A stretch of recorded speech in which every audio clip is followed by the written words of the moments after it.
Hey guys! I am coming to you live from my apartment. Yes, I moved out and this is going to be the first official video that's filmed in my apartment.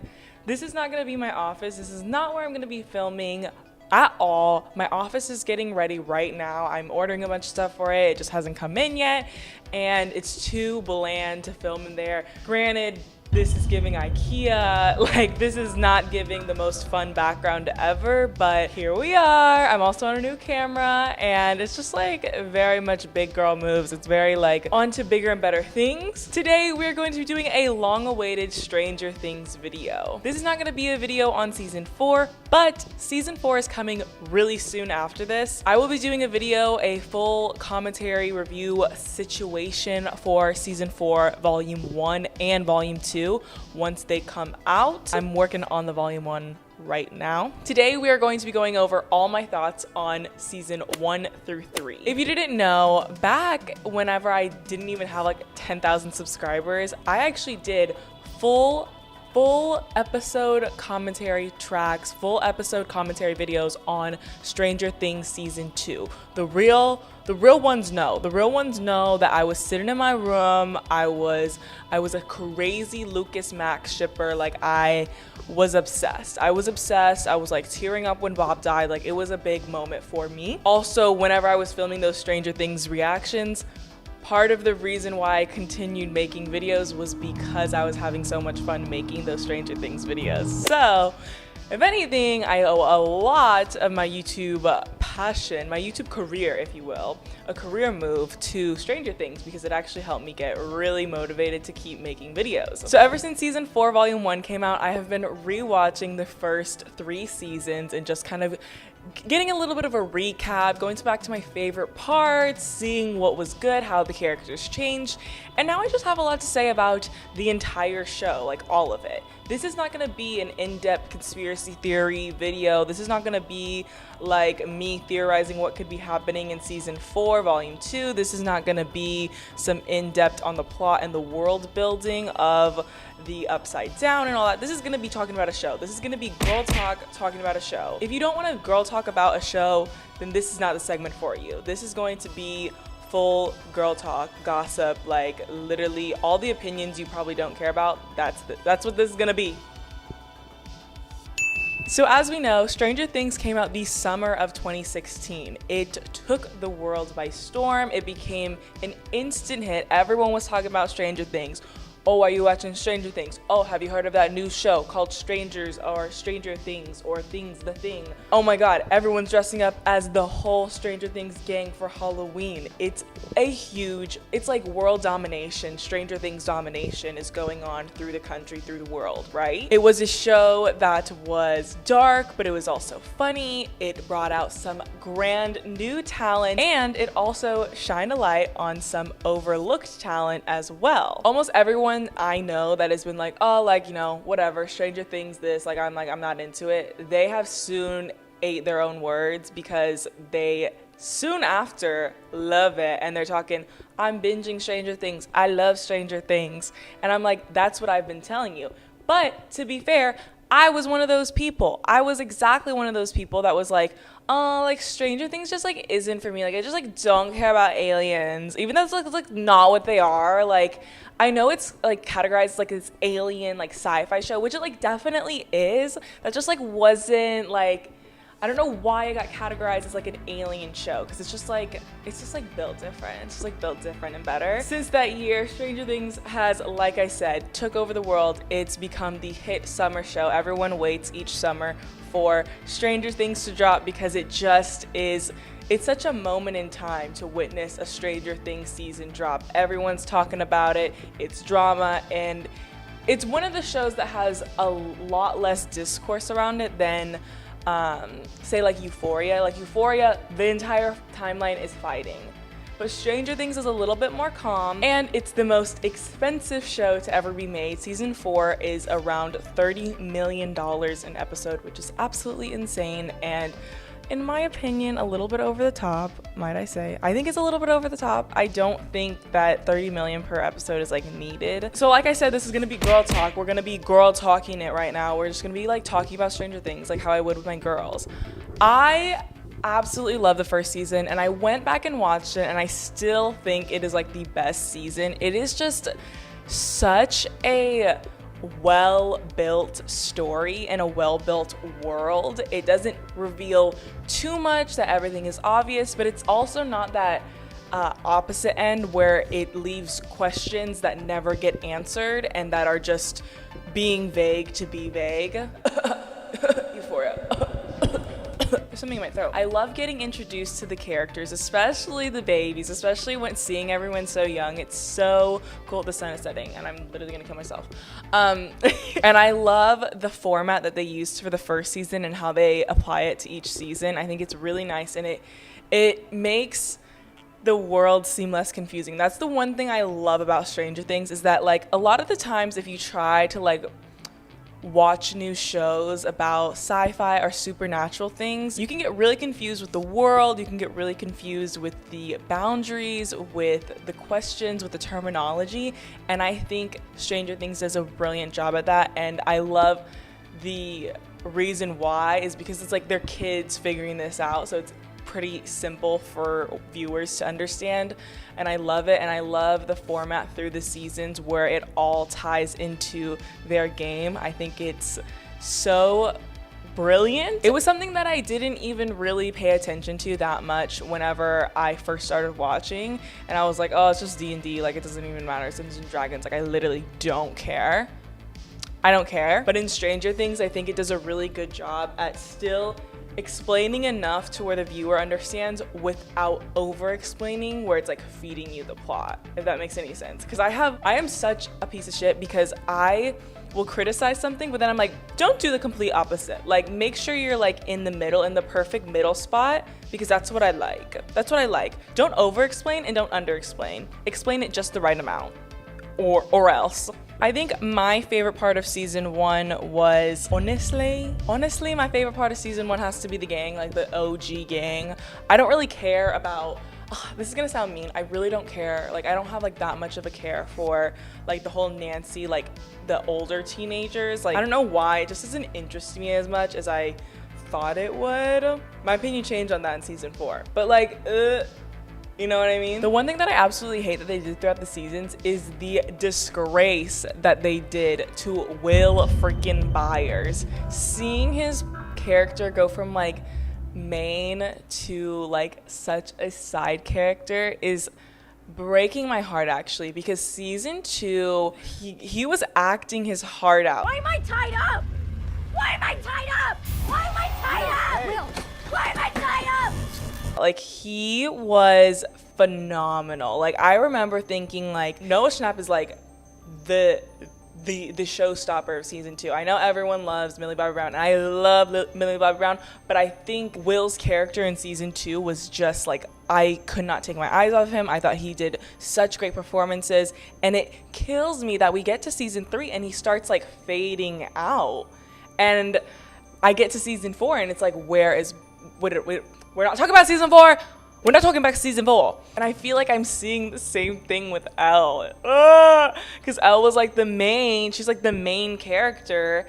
And I loved seeing her in season 3. And then after she loses her powers, it kind of like, they like don't want to give her screen time, or they don't want to give her like an interesting plot. It's like it's really frustrating. Again, that's season 4. Sorry, I'm like literally on episode 7 of season 4 as I'm watching this, or as I'm filming this right now, so I'm like, it's on my mind, it's on my brain, right? I think tons of the characters had great development over the 3 seasons. We had Steve have an amazing character arc, like insane comeback from the douchey boyfriend to like one of the most loved characters in the whole show. And we have some downfalls as well, like Mr. Mike. I can't even speak about it because he's so nasty. Like, I don't know how Mike went from being like such a cool little like quirky kid to being like such a pain in the ass. Like, he's nasty, and he's just straight up mean. He's not even like funny mean like Erica. Erica's not even mean. She's just like funny. Like, Mike is just a mean. He's nasty. He's dropping Will like no other. Like, it's actually so... I can't even talk about it. Like, I don't know why. We'll get more into characters when I rank them. I love the amount of characters that they have. I think a lot of the times shows bring in too many characters, and it's overwhelming. It's confusing, and it's basically feeding you a bunch of plots that you don't care about, right? And I love the introduction of Max. I think she was a great character. She's one of my favorite characters now. She's like all-time favorite, like can do no harm. Like, she's the it girl. Billy died, so it doesn't really matter. My favorite seasons, it goes from season 1, season 3, and then season 2 at the moment. Season 2 is good, but it's not like the best. I really don't like it when Elle is separated from the group. Like, I know it's like vital to the story, but I much prefer when they include her in the group and kind of keep her connected. Season 2, where she's like not with anyone the entire season, and then like season 4 where she's like not with them. Like, it's very frustrating, and it's just like, I get it, it's for the plot, and I'm assuming it's gonna pay off in volume 2, but it's just, it's like an eye roll, you know what I mean? I have a super strong love for season 3. I think it is one of the best seasons. It's like, that's like my summer show. Like, you can't go through summer without doing a rewatch of season 3 of Stranger Things, because it just gives good vibes. It's summer for them. It's a 4th of July show. It's got such a cool vibe to it. It's got this, it's almost got this like summer camp, like slasher vibe to it, which I love. And like slasher, like kind of like this like summer camp horror, neon lights, bright colors. Like, I love that, especially because Stranger Things takes place in the 80s. It's a horror. I love the references, the amount of references we have to 80s horror, 80s supernatural. It is so good. It's so freaking good. And this is literally just me like praising Stranger Things, or like literally, this is girl talk. I don't know why I keep defending myself, because this is just girl talk, and I get to say whatever the fuck I want, and I get to talk about Stranger Things if I want to. I think Stranger Things does a great job at separating different plot lines. So they usually have about 3 groups. They have, you know, in the 3rd season, there was the mall group, there was, you know,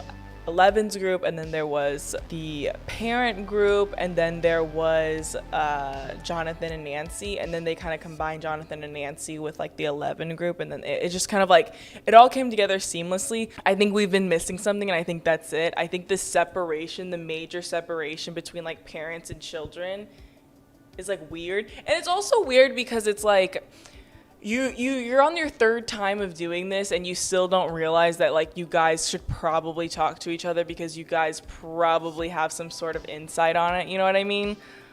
I mean, for plot's sake, I guess it's good that they don't know, because then they'll be able to connect the dots too easily. But for like realism as if a Demogorgon is not a real existing creature in this world.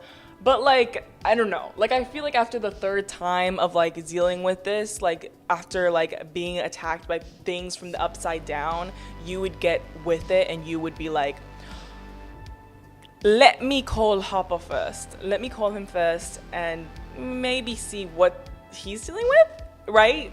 Right. And not to mention, the parents of these kids are awful. Like, not even to the, like, it's almost like call CPS on them, because it's like so much neglect. It's insane. It's like child endangerment. Like, you are neglecting your child. The Wheelers only care about the youngest little daughter, Holly. They don't care about Mike or Nancy at all. Granted, Nancy's a little older, Jonathan's a little older, Steve's a little older. Like, we don't even know where Steve's parents are. Like, they're older, I get it. But, like, the babies, like, you didn't really care about Dustin or Lucas, or, like, you didn't care about them.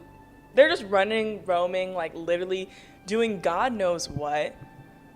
And then you get to season 4, and all of a sudden they care. But we can't even talk about season 4. Don't talk about season 4 because it's not time yet. We can't talk about season 2 without talking about the episode. And I know I know what you're thinking of, and I'm thinking of the exact same thing, because that episode was cursed. That episode is so insane because People hated that episode so much that they never brought back 8, and they were supposed to. Like, 8 was supposed to have a lot more, like, flashbacks. Like, she was supposed to be, like, a more prominent role in 11's character, but people hated that episode so much that they just like did not do that. They didn't bring her back, which was crazy. And I think that's why like the transition from season 2 to season 3 was really abrupt. As much as I love season 3, you had a lot of unanswered questions from season 2 that were like just kind of like bleh.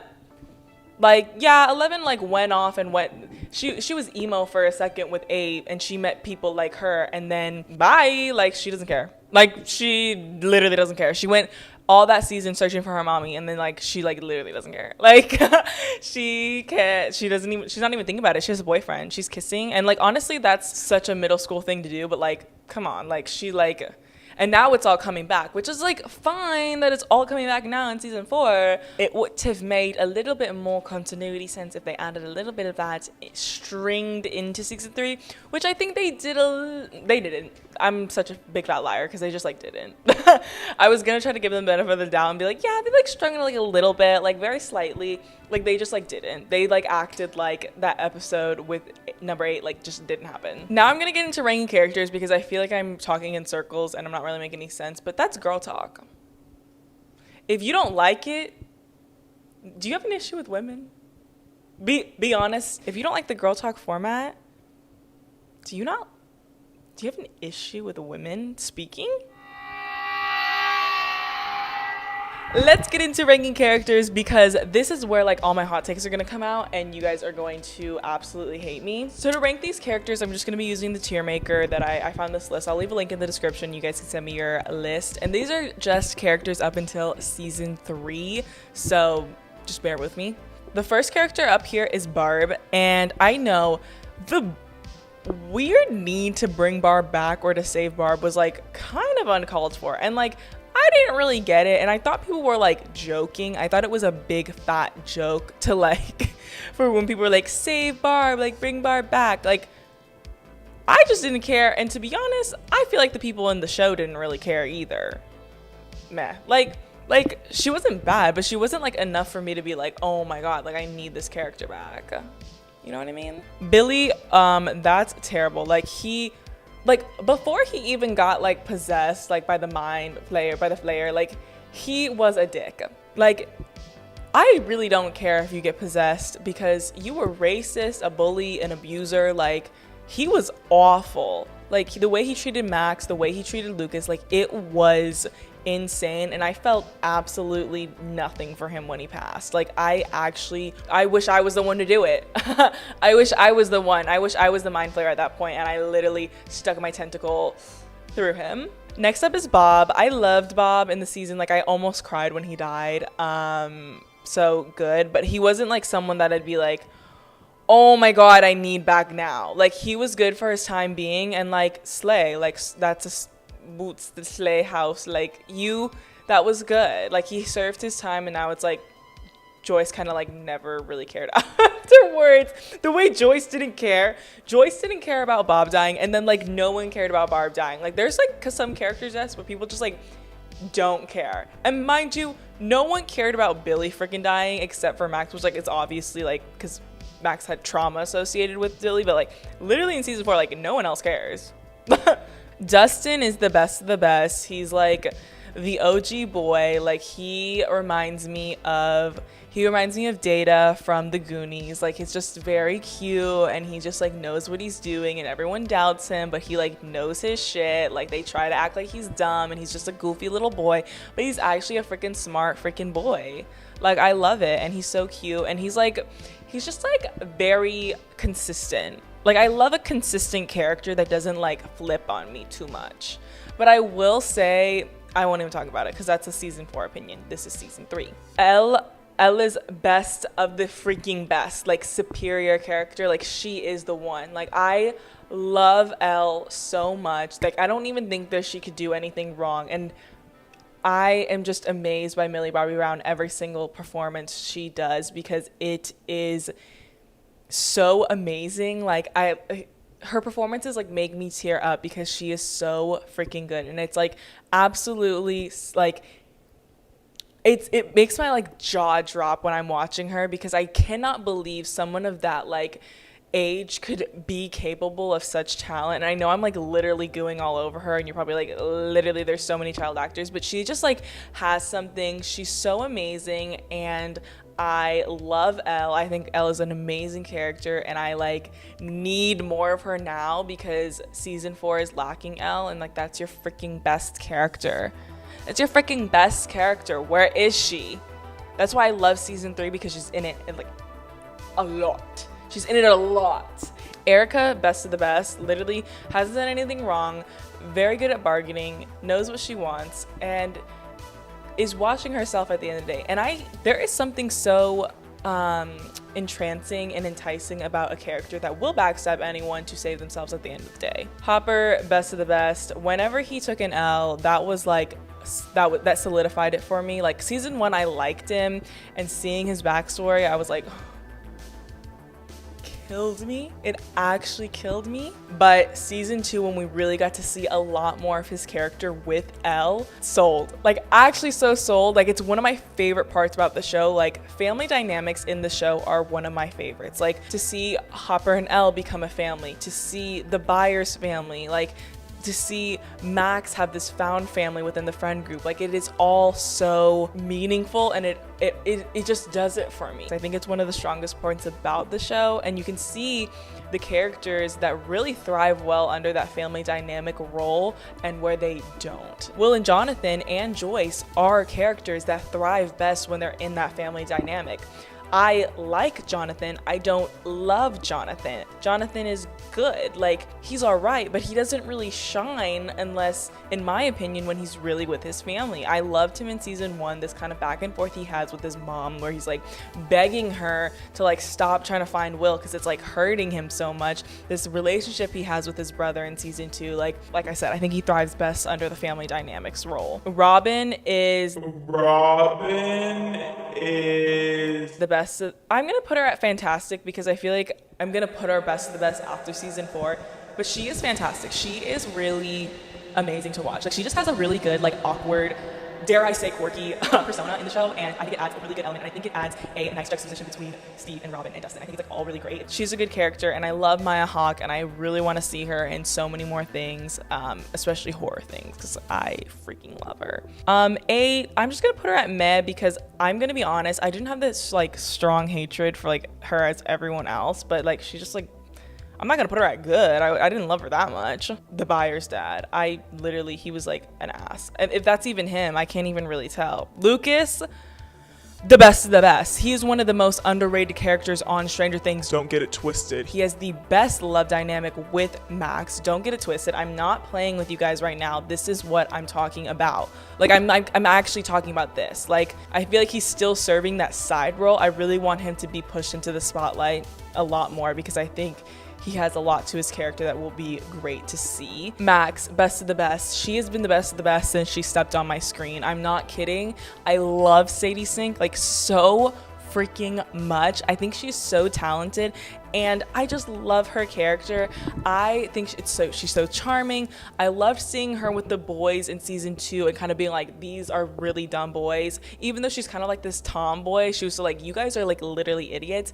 And I loved seeing her with Elle. I loved when they created that friendship, when she had this like, finally there was a girl in the group that she could hang out with, and she was teaching Elle about boys and relationships and all that kind of stuff. It was fantastic. It's one of my favorite episodes of the show, when Sadie and Elle skip school and then they go shopping. It's so sweet, and it's like that was like just solidified my love for her that I already had for her in season 2. Like Mike, he was like really fantastic in the beginning, and now he's mad because he's nasty, and he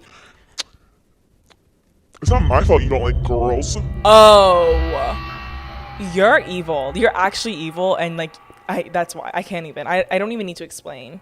I think it's Mike and Nancy's mom. I'm just gonna put her in a terrible role, because I think she had like a crush on Billy, and he was like literally in high school, and that's like really freaky. Murray, I'm just gonna put in good, because like he's funny. That's it. Nancy, she's going up to Fantastic because in the first season, not my favorite fan, just because she was like obsessed with Barb. That's literally her best friend. I'm like, why are you so obsessed with her? Like, she's literally just a person. What are you bugging about? Oh my god, I'm actually so evil because I just got to Robin. That person that I put at Fantastic was literally Joyce. I thought that was Robin. I'm so sorry. I'm gonna put in best because she's a mother and she's mad and she's angry, and I love it. I love crazy mothers that like will do anything for their child, like look batshit insane. Like, that's a mother. That's a true mother. This is their teacher. Like, good. Like, look at all these like father figures, like Jonathan. Look at all these father figures that are just good. Like, do better. Alexi, like, I don't care. I'm really sorry. Like, people loved him in season 3. I like just like didn't care. Like, meh. Steve, best of the best. I'm so sorry. I'm not even sorry. I don't even need to explain it. You get it. Moving on. This little shit from the season 1, he's not terrible, he's meh. Because I'm not gonna put him in terrible with like a literal abuser, like emotionally abusive husband and like high school cougar mom. Like, I'm not gonna do him like that because he's just a child, but he was rude. And Will is going into Fantastic because I feel like he could be the best of the best, but he's losing the spark. The writers are losing the spark on him, and I am sad to see it. I'm freaking sad to see it because he is one of my, in the first season and the second season, he was my freaking favorite. I loved him, and I just wanted the best for him. And now that they gave him kind of like, he's out of his like extreme trauma, they're like, we don't need you. You're really complex and you've been through the most, and you were literally the first person that was sucked into the upside down.